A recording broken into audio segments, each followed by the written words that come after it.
Well, welcome to Untwist My Soul, podcast that we're doing. Started a few weeks ago. And so welcome. Glad you've taken the time to listen and hopefully do more than listen. One of the things that I really want to do in my own life, and I hope that you're doing in your life, is not just learning. Learning obviously is incredibly important, and it's the first step, but to practice and to put into practice what it is that I'm learning. So it's really possible, especially in the Christian life and church world, to be really proficient at Bible study and know all the stories and know how to navigate Scripture, but yet not apply it to our lives. And we really want to be a people that are applying what God's written word tells us, and we want to take that from the book of James. We don't want to be like the guy or the lady that looks in the mirror and then walks away and forgets what we look like. And so part of this is just doing this podcast is just another way of getting some content out there and getting us thinking about what it means to walk with God and in the fullness of His grace and truth and how to put things into practice in our daily life. What I want to talk about today is the word commitment. And commitment is a word that I just see really losing its power, really losing its significance. And I think there's a lot of ways that we can see this in our culture and in our communities. For instance, I'm a huge college football fan, and the way that it used to be is when you committed to a university, to a team, you were there for your 4 years and you finished out. And now you got players jumping and crossing and transferring. And they even now have this thing called the transfer portal, whatever that is. And at the moment you're not a starter, the moment things start going sideways, then you bail on it. I think we see that in all areas of our culture. When stuff starts to get hard, or maybe even we get something that seems like a better offer, and it just seems to be really easy for us to bail on that. And so this idea of commitment, being committed to something, even when it's not going well, committed to something even when it's hard, we just aren't very good at that. And I think that we're getting worse at it instead of getting better at it. Loyalty, brand loyalty, used to be a thing.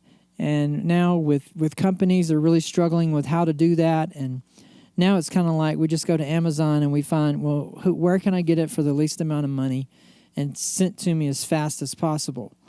And that's what I'm going to do. Not by no means am I saying that we should pay more for something than we should.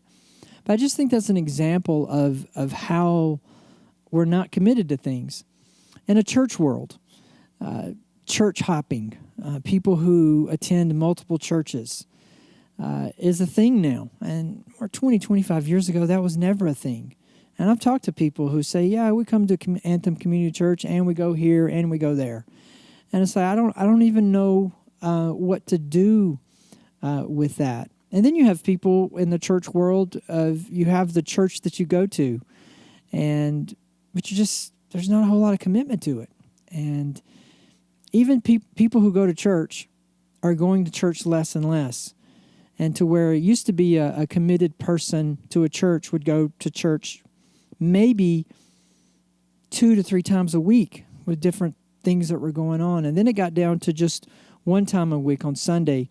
And now the average person who goes to church less than half.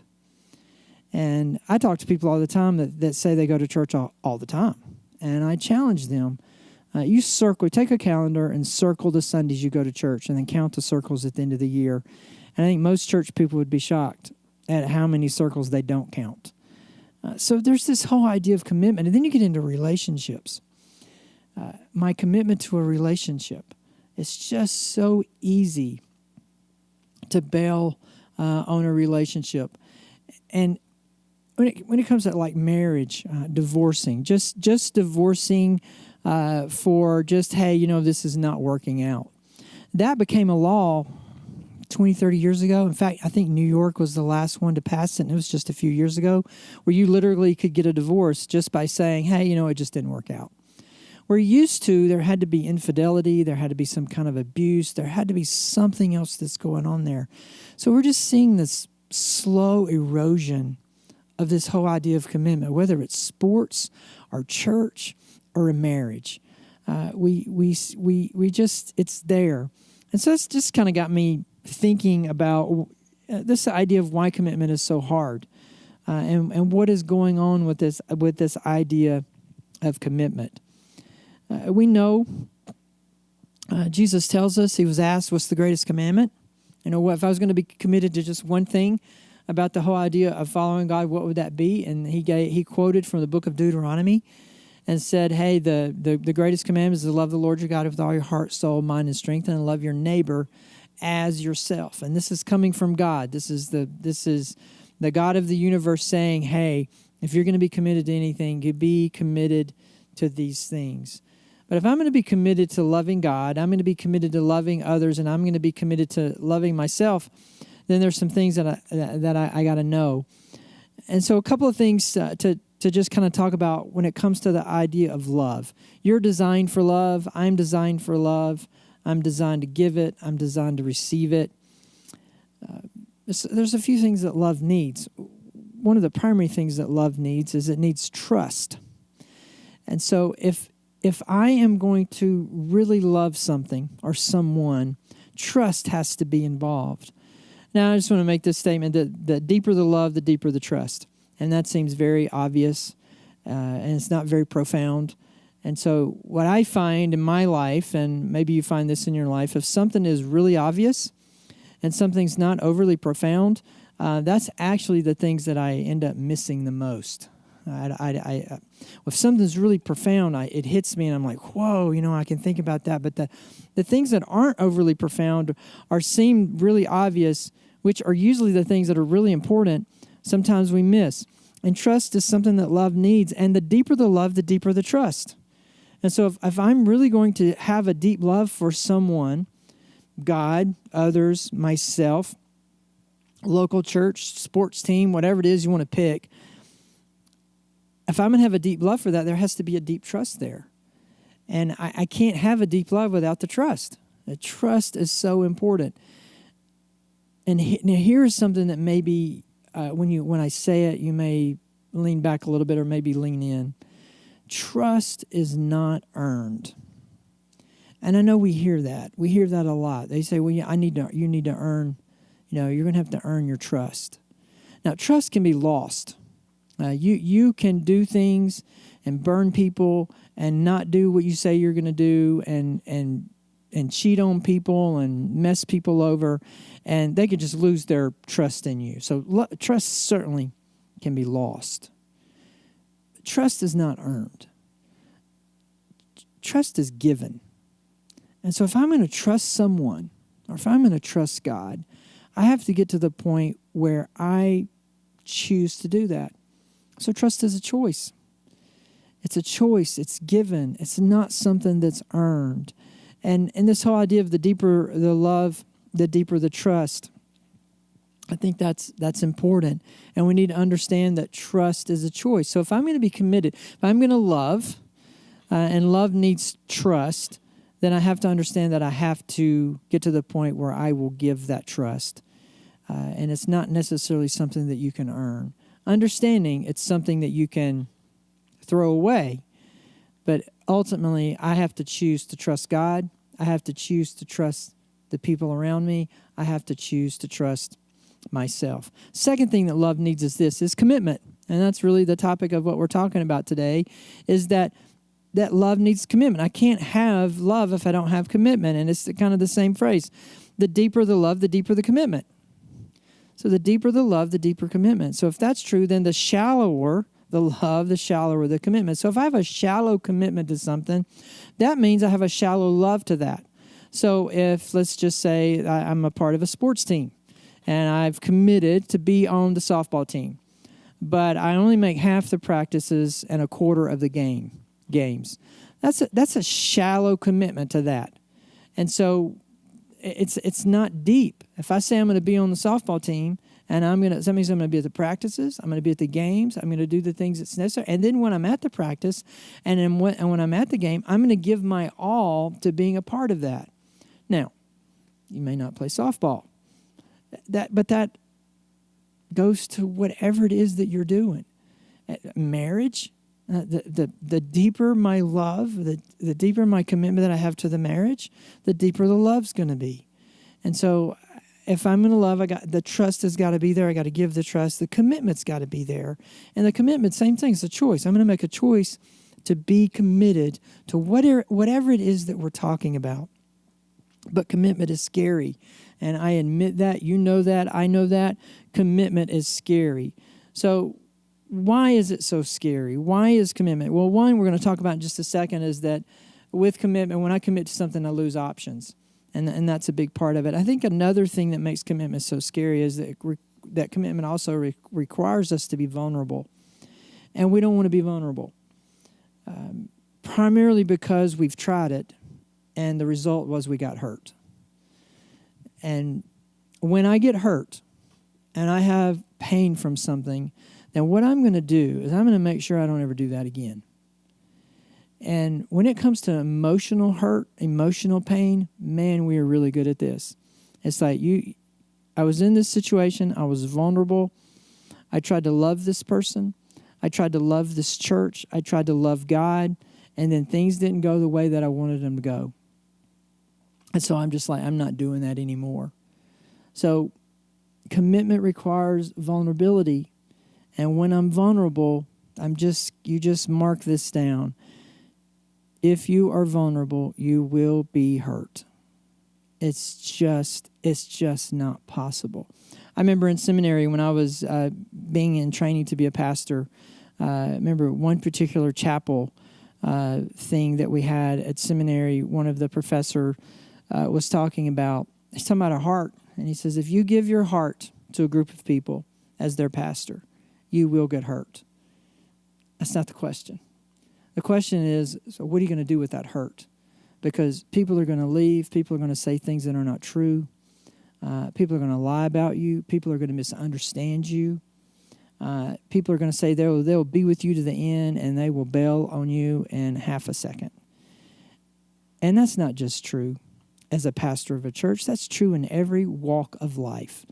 The more vulnerable you are, the more you put it out there, pain is going to be a part of it. And we don't like pain. We don't know what to do with pain, so we run from it. So this idea of commitment, there's a process in this whole idea of loving others, loving something, loving someone. John Ortberg, in his book, I Would Like You More If You Were More Like Me, talks about the process of love or the process of intimacy. And I think this is important to share. The first thing that happens is a commitment is made. You can't go anywhere until a commitment is made. You have to make a commitment. First time you ask somebody out, you ask them out to dinner. They make a commitment. They say yes or they say no. If they say yes to it, then a commitment has been made. So, for me to enter into intimacy, for me to enter into love of any way, then a commitment has to be made. Now, it can stop right there. A commitment can be made. I can make a commitment to you, and you not receive it. You say no. So I've made a commitment. That doesn't guarantee anything. Now, once the commitment is made, and then the second process is it is received in faith. Hey, would you like to go out? Yes. Oh, I'll pick you up at 6 o'clock on Friday night. So commitment has been made, and it has received in faith. Okay, I will see you Friday night at 6 o'clock. It can stop there because I could not show up. Even though I made a commitment, and even though you received it, I could not show up. I could show up and you not be there, even though you said you were going to be there. So just because a commitment is made doesn't mean it's going to be followed through, and just because it's received in faith doesn't mean there's going to be followed through. So that leads us to the third part. Once a commitment is made, once it's received in faith, then the promise is honored. Okay, well, let's use God as an example. God's made a commitment to me. He said, I love you. In fact, I've sent my son. I love you so much. I've sent my son for you to have a way to have a restored relationship with me. So he's made a commitment to me. I receive that in faith. And then once I receive that in faith, he honors that promise by loving me. He honors that promise by forgiving all of my sins, past, present, and future. And that promise has been honored. Now, it can stop there. God fulfills his promise. I can pull back and say, you know what? Even though you fulfilled your promise, I still don't want to receive that love. And I'm going to put conditions on that. And so a commitment is made. It can stop there. It can be received in faith as the next step. It can stop there. Then the promise is honored, and it could stop there. Or you can go to the fourth step. And the fourth step, faith is confirmed. I'm confirmed in this. You've made a commitment. I've said yes to it. I've received it. You're doing what you said you were going to do. Back to the softball thing. You're showing up for practice. You're showing up for the game. You're giving in your all. And the promise is being honored. Now I have faith. That faith is all of a sudden confirmed. Now guess what my trust is doing? I've chosen to trust you. Now my trust is growing. I've chosen to love you. My love is growing because you are actually doing what you say that you're going to do. And then the fifth and final step is intimacy is deepened. So when a commitment is made, and then it's received in faith, and then the promise is honored, and then faith is confirmed, and then the intimacy or the love is deepened. And that's how it works. Now, at any step in that process, it can go sideways. Because somebody can choose not to be committed, or they can choose not to trust. Because trust is a choice. Commitment is a choice. But if you stay in it and you follow through, then that's how that intimacy is going to be deepened. A shallow trust equals a shallow love. A shallow commitment equals a shallow love. A deep trust, a deep commitment represents a deep love. And I have to go deeper into this process of intimacy. So that's how it works. And that's how we want it to work, whether I'm talking about a job, having a pet, being in a marriage, being associated with a church. Doesn't matter. Those steps and that process happens. So I want to talk about three things that commitment mean that maybe can help us with this whole idea of commitment. The first thing is this. Commitment means a loss of options. Commitment means a loss of options. The moment you sign on the contract, the moment you take the mortgage for the house, your options are limited. The moment you say, I do, your options are limited. The moment you make the reservations, the plane reservations and the hotel reservations, and you prepay it because you get the lowest price, do you make that commitment? That's where you're going to go for vacation. Now, all of a sudden, you've lost your options. And that's just part of the way commitment works. If I'm going to commit to something, then I'm going to have a loss of options. I don't like the loss of options. I like options. I want to have as many options as I want. I want as many doors open as I want. I want the freedom to do all kinds of things. So that makes commitment hard. And so when I make a commitment, I have to understand that it's a loss of options. Now, God knows this. God created this. God went first. In the book of Genesis chapter 2, we see where God put Adam in the garden in Eden. And he put a tree in there, he put lots of trees. I think he put thousands of trees. But he put a tree called the knowledge of tree of good and evil. And he said, don't eat from that. And if you eat from that tree, you surely will die. So God created a free will. He created an option for Adam to be committed to God, to trust God, or to go against God. And most of us know the story that Adam chose not to do that, and he chose to eat from the tree. And when he ate from the tree, then all kinds of things. But God lost some options there when he put that tree. When he chose to plant that tree and create free will, God lost an option. And when you cannot go into a committed, loving relationship without losing options. That's what makes one of the things that makes commitment so hard. So that leads to commitment means we lose freedom, individuality, and control. If I'm going to commit to you at any level, really, and remember, the deeper I go, the deeper the commitment. So the more the loss of freedom, the more a loss of individuality, the more the loss of control. We'll go back to a dating situation, okay? So You're just dating. You're casually dating. There's a limit of losing freedom, individuality, and control there. Then you get into a serious dating relationship that goes deeper. Then you get into an engagement that goes deeper. And then you enter into a marriage. And now you got all kinds of things that are happening. So commitment means we're going to lose freedom, individuality, and control. And when I just want my freedom and I want to be able to do whatever I want, however I want to do it, that's going to make being in a loving relationship really hard. And you're not going to be a very committed person, because in commitment comes a loss of freedom, individuality, and control. And then the last one that I would share is this. Commitment not only means a loss of options, it also means a loss of freedom, individuality, and control. Commitment also means I move from me to we. Softball example, dating example, church example, marriage example, salvation experience with God example. Doesn't matter what example you use. When I make a commitment, I move from me to we. And here's the deal. You were created for we. And I was created for we. God wants us in community. It's what He designed for man to leave his family and be one with his wife. This is the way He's designed it. He's designed it for us to surrender to Him, to have a complete surrender to Him in our life. So we are designed to move from me to we. And if I'm going to be committed to something, I have to move from me to we. Now, you also could say it like this. It also means you have to move from an us to a we. Because here's what I think a lot of people do, especially in suburbia USA. We have this deal where we have our family and we're good. You know, I got my wife, I got my husband, I got my kids. We got a little house, so we're good. We're good. You got your us, but you don't have any we.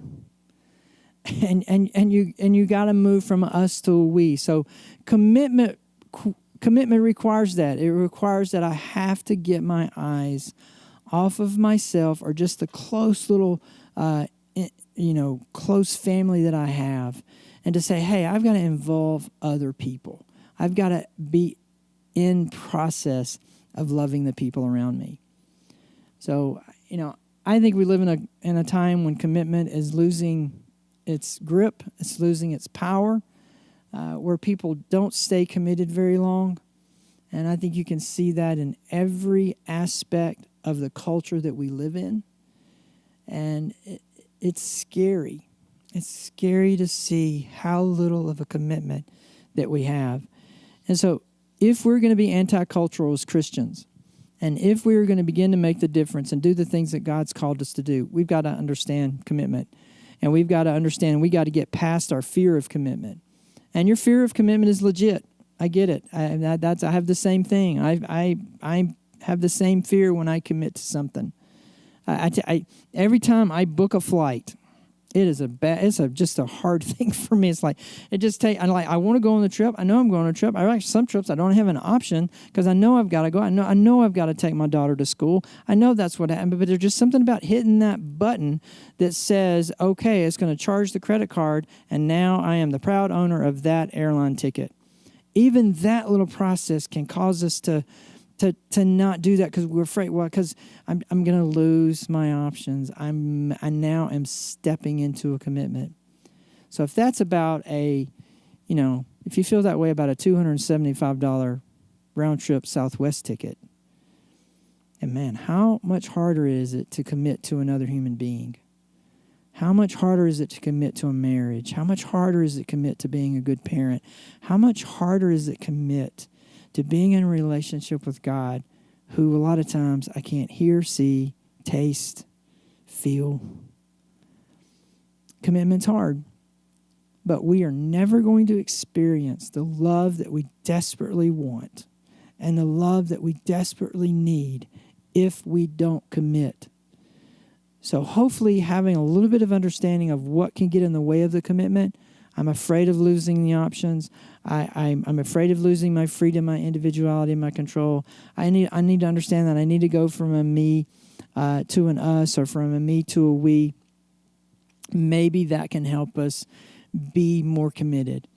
But if I had to really narrow it down and just say it in one way, trust is a choice. Commitment is a choice. And trust and commitment, nobody else can do it for you. I can't trust for you. I cannot commit for you. You can't trust for me. You can't commit for me. I have to choose to do it. And I have to look at everything and say, okay, this is what I'm choosing to do because I am tired of a shallow trust, because I'm tired of shallow love. I'm tired of a shallow commitment because I am tired of shallow love. I want deep, meaningful, life-transforming love. And that simply doesn't come without commitment. You think Jesus was committed? You think Jesus was committed when he decided to leave heaven and all of the authority and all the glory and all the power to take on, to become a man, to have to walk in the dirt and sleep on the ground and go through all the stuff that the cross was? He was committed? You think he was all in because of his love for you? Well, yeah. And so in return, if I'm going to love someone, whether that's God, another person, or myself, I've got to be committed. And the only way for me to be committed is to choose it. And as I'm choosing it, I need to be aware of why it's so hard to choose. Hope this was helpful. As you've watched this or listened to this, we'll continue to put these podcasts out on a somewhat weekly basis. We're not promising every Tuesday, but almost every Tuesday we'll have some kind of content. Sometimes it'll be just me like today. Sometimes it'll be others as we discuss those things. I'll say this, and hopefully some people will take me up on it. We'd love to talk about the stuff that you want us to talk about and answer questions that you have. And so at any point, if you want to drop us an email or grab somebody on staff at church and say, hey, could you do a podcast on this, or could you dive into this topic? We would love that, because then we know that we're talking about the things that you want to talk about. Other than that, I hope you have a great rest of your day, whatever that day might include or wherever that day might be. See you next time.